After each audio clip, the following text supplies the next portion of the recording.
everyone, it's Nesdy Jones and welcome to Motherhood Music and Madness. If you've been to my channel before, welcome back. If you haven't, please subscribe to my channel, hit the bell, and if you enjoy this video, give it a thumbs up. It is Mental Health Awareness Week, and if you know me, you all know that I'm all about that positive mental health, raising awareness and getting rid of that stigma. 1 in 4 people in the UK have lived with a mental health problem in their lifetime. I live with PTSD, a depressive disorder and a general anxiety disorder. And even though that I really went through some really tough times in the past, I'm now living my best life.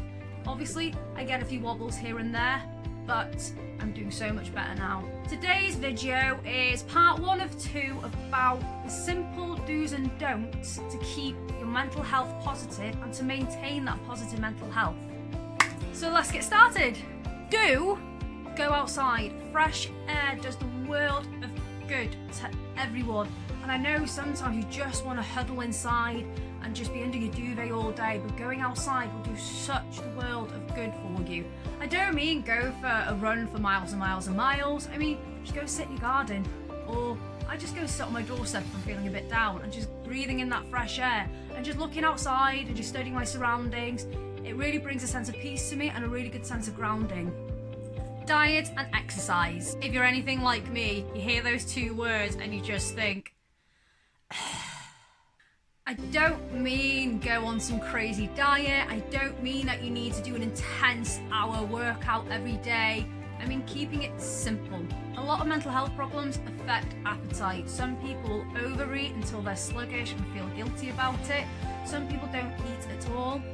A balanced, healthy diet will give you all the nutrients you need to keep that energy up to help you get through the really tricky days. Obviously a McDonald's or KFC or a Nando's is fine occasionally. Exercise is also really good for your mental health. Once again, I don't expect you to go for a run for miles and miles or doing a really intense workout for an hour. I don't even do that. I'm not going to burn myself out.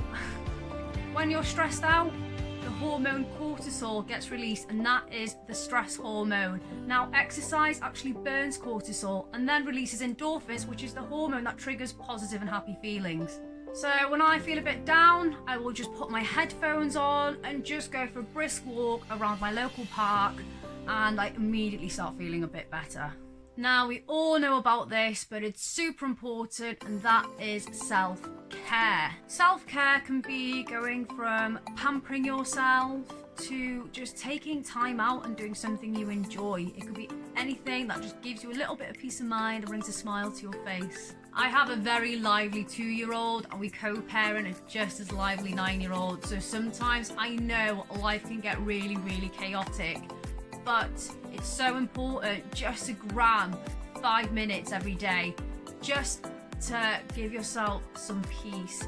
Sometimes I'll just take a bit longer in the shower, or when I do my nighttime skincare routine when the kids are in bed, finally, I will just take my time, and even little things like that will just help you just to ground and just to relax and just feel better about yourself. Do talk to people. A strong support network is so important when you're feeling down, you're feeling anxious, or you live with depression. It's so important to have people around you that will support you. Talk to your friends, talk to your family. They love you. They don't want you feeling low. They don't want you to feel alone. Build that support network. I talk to my best friend. If I'm feeling rubbish, I will pour my heart out to him. He'll do the same with me, and I immediately feel better. So it's so important not to keep everything bottled up and have good people around you, and get rid of anyone that's toxic or can affect your mood or mental health in a negative way. Now to the don'ts. I am so guilty of doing these, but I'm working really hard on not doing these don'ts, so I hope that these will help you too. Don't overwhelm yourself. Even though it's so good to make a to-do list, don't overwhelm yourself. I had a massive habit of trying to cram everything in a day, and in the end, when I couldn't get things done, I ended up getting really anxious. I felt like getting so panicky, and it ended up triggering panic attacks for me, which ended up draining me, and then it was just a vicious circle again and again and again. So now I have a goals diary. They're getting really, really popular, and I totally understand why. Every Sunday I will organise my whole week and just give myself 3 goals for the week, and then I have minor things that would be great if I got them done, but it's not the end of the world, they can wait. Here is my week. You'll have my top 3 goals there, and just the little things, the minor things. It's not the end of the world if I don't get them done, and then I spread them out from Monday to Friday. Yes, I'm really sad. I colour coordinate. I have yellow stars because that means I've done a bit of exercise, green because I've got something done, and red if I haven't got something done, because then it reminds me to move it over to the next week. This is giving me so much control in my life, and it's just helped me organise my studies, my vlogging, my music and parenting, and I just feel like it makes me a better mum, but also a better singer, content creator. Yeah, still struggling trying to fit that in, but once again, it's not the end of the world. As my old manager used to say, kiss it, keep it simple. Now, I don't mean you have to go completely teetotal, but one habit that I really had was, if I was really stressed out, feeling low or angry, I would drink a bottle of wine easily.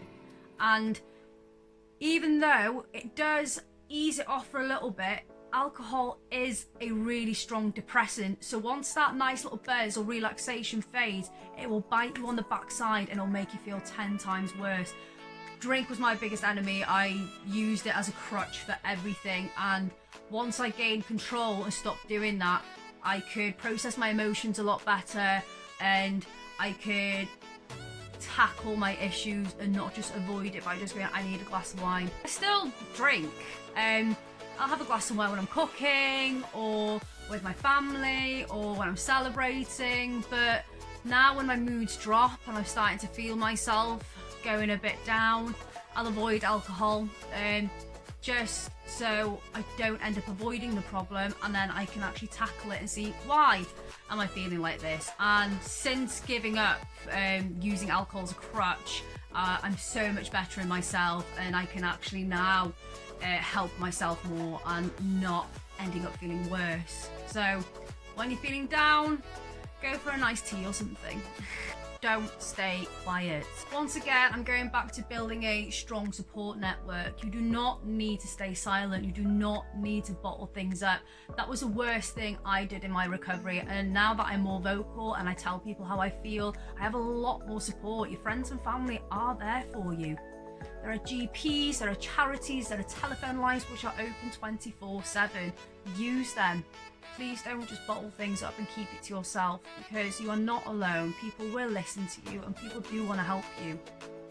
Just be kind to yourself. Don't beat yourself up. Don't feed your negative thoughts. That is my part 1 for Mental Health Awareness Week. Part 2 will be do's and don'ts for friends and family who want to help someone that has a mental health problem. If you enjoyed my video, please give it a thumbs up. Push subscribe, hit that bell and comment. Tell me what you think. What do you do to make yourself feel better? I'm sure we could all learn from each other. Thank you for watching.